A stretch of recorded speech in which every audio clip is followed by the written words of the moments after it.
It's 6 o'clock, a frigid start to the day all over central Texas and the Brazos Valley. Good morning. Thanks for waking up with us. I'm Joey Horta. We have team coverage of the ice storm. Nikki Simon and Paige Ellenberger are live tracking the latest road conditions and monitoring power outages. But let's begin with meteorologist Josh Johns and the latest here on what we should expect outside today. Josh? Yeah, and what we should expect, Joey, is more ice on the way. We're still in the thick of our winter storm. The winter storm warning continuing now through Thursday for almost all of central Texas and the Brazos Valley. It does leave out Grimes County as ice accumulations of 1/4 to 1/2 inch will be possible.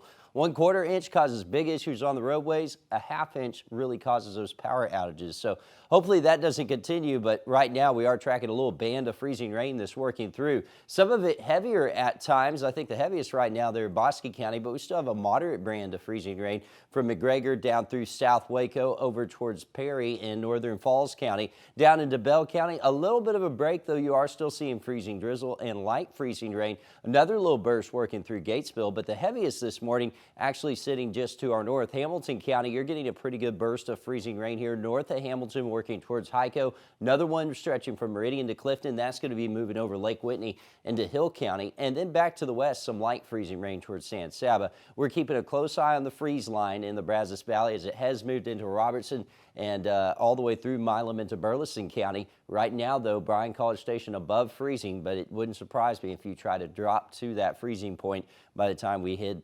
sunrise. So man, to watch for slick spots on bridges there.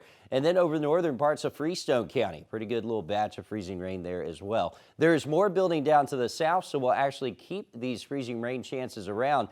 Pretty good chances here through the morning. An 80% chance, 8, 10 o'clock, 70% chance at noon. I think we'll get some drier air trying to come in here by the end of the day. That could help to lower those rain chances. Then they'll pick back up again overnight on into Wednesday. In fact, we'll keep freezing rain and sleet around all the way through Thursday morning. So the commute still going to have issues tomorrow and for Thursday.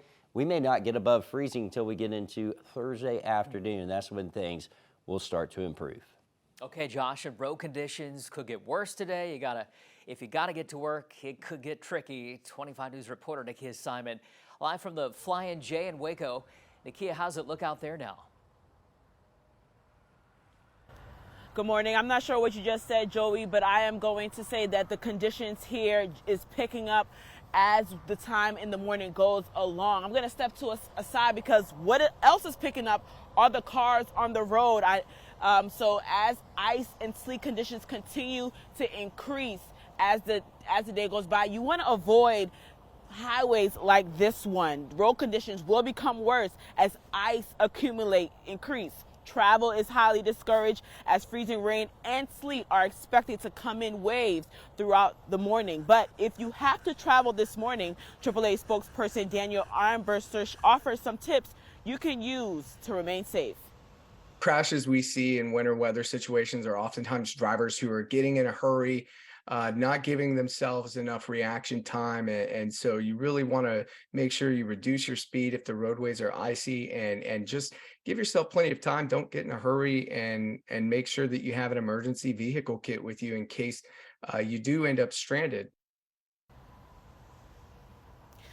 We also spoke about the emergency safety kit you want to make sure you have in your vehicle. It should include batteries, blankets, ice scraper, and a first aid kit. Daniel also wants to remind everyone to gas their car up to at least half a tank. This will prevent your gas line from freezing up. And if you are in an emergency, you'll have some fuel to wait as response times will be delayed due to road conditions.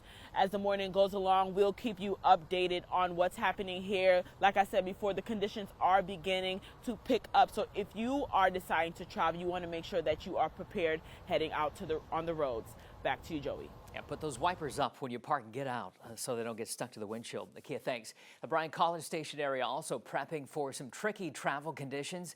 TxDOT pre-treating the roads in the Brazos Valley Monday ahead of the storm. The agency wants to keep you safe. We are starting working around the clock for 24/7 until the event leaves the Brazos Valley. We're doing this in all our 10 counties, Chris. We are starting to be prepared for the worst and praying for the best. Well, TxDOT's reminding drivers the best thing to do is stay home. But if you do have to get somewhere, slow down, look out for ice. A big concern during this storm, too, is the chance of losing power. And ERCOT, according to them, the state has enough power supply to keep up with the demand, but always a good idea to be prepared. KRHD anchor Paige Ellenberger live in Bryan now with how to prepare now in case the power goes out later. Paige, good morning. Hey, Joey, good morning. Yeah, I'm just outside of downtown Bryan at the Texas Utilities office here again in Bryan, and I do see some more people heading out onto the roadways, but the rain is coming down and it's quickly freezing around me. And because of that, there are a few key things you need to know about power outages. Okay, first and foremost, you heard it there from Nakia, from TxDOT, both in Waco and here in the Bryan College Station area. Stay home if you can. If you can't, take it slow and safe. This isn't going to only ensure your safety, but others around you. A spokeswoman with BTU does tell me that they're probably going to be dealing with more power outages due to people hitting utility poles than the weather itself. Secondly, if you're home, use your energy wisely. If it's still on, turn off as many things as possible just so you can keep up with the demand with the grid statewide. If your power does go out, remain patient and keep one light flicked on so that way if the power does turn back on, you'll know what to do.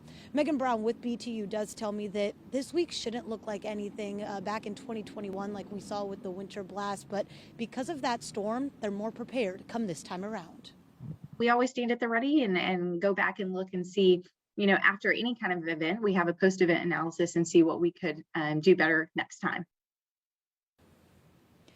And here's the good news. Brown tells me that they haven't heard from the state or ERCOT about lack of supply on the grid as of right now. Joey? Nakia, right. Thanks, Paige. Appreciate it. The Public Utility Commission, too, of Texas and Oncor as well, asking you to report power outages caused by those down power lines. Icy weather causing concern.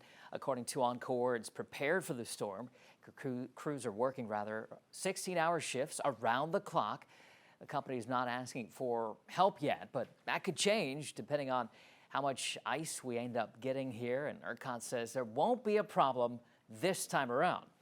Many school districts are either delaying or canceling school today. Here's a list. No school for Waco, Temple, Killeen, Midway, Robinson, or West ISD today. Bishop Riker Catholic School in Waco won't start until 10 a.m. College students will be attending class online today for many schools. Baylor, TSCC, Temple College, and UMHB are going remote. A&M Central Texas is canceling all on-campus classes. Central Texas College and Hill College are also closed. Texas A&M University and College Station, though, will be open, they say, as usual. You'll find a list of school and business closures scrolling across the bottom of your screen here on this newscast, and you can also find that on our website, kxxv.com. Cold weather's here, many of us looking for ways to stay warm. And in just a few minutes, we'll take a look at the warming shelters open up across central Texas. And I'm tracking rounds of freezing rain working across the area. The latest on your forecast coming up.